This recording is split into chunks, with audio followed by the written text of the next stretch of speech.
Assalamualaikum warahmatullahi wabarakatuh. Perkenalkan, nama saya Rifdi Zuma. Di sini saya akan mereview ulang tentang film Diponegoro. Baiklah, langsung saja. Film ini menceritakan tentang Diponegoro dan Belanda serta kelompok masyarakat yang ada di daerah Jawa. Kelompok masyarakat itu terbagi atas dua. Yang pertama pro Belanda, yang kedua pro Diponegoro, Pangeran Diponegoro. Film ini mengusung tema loyalitas dan pengkhianatan.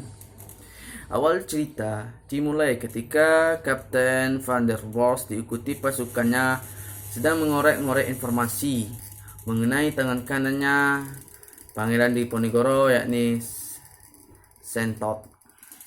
Dalam usaha mengorek informasi tersebut, salah satu demang yang bernama Jayeng Wirogo yang demang tersebut gila akan jabatan dan kekuasaan, ingin memberitahu kepada kelompok Belanda tersebut bahwa dia tahu di mana posisi letak Sentot tersebut. Belanda pun akhirnya setuju untuk bekerjasama dengan demang tersebut. Demang tersebut mengatakan bahwa Kromo Ludiro lah yang tahu lokasi Sentot.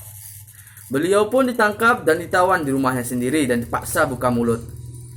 Sepanjang interogasi terjadi konflik internal antara Belanda dengan Kromo Ladiro.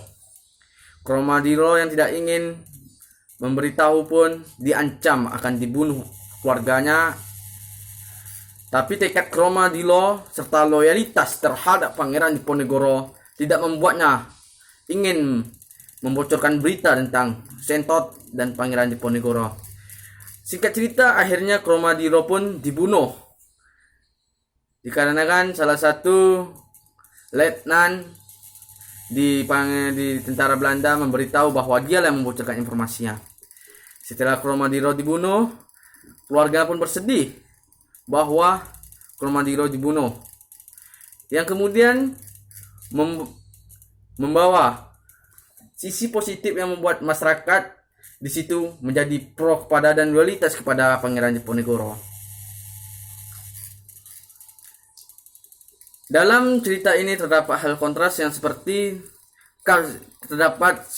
terlihat Kapten Van der Bos dan Letnan Van Aken. Kapten Van der Bos selalu mengedepankan ambisi pribadi dan emosi, sehingga sering bertindak gegabah ataupun sembrono tanpa memikirkan efeknya. Di akhir film ini kita dapat melihat terjadi bentrokan antara Pangeran Diponegoro dengan Kapten Van der Bos.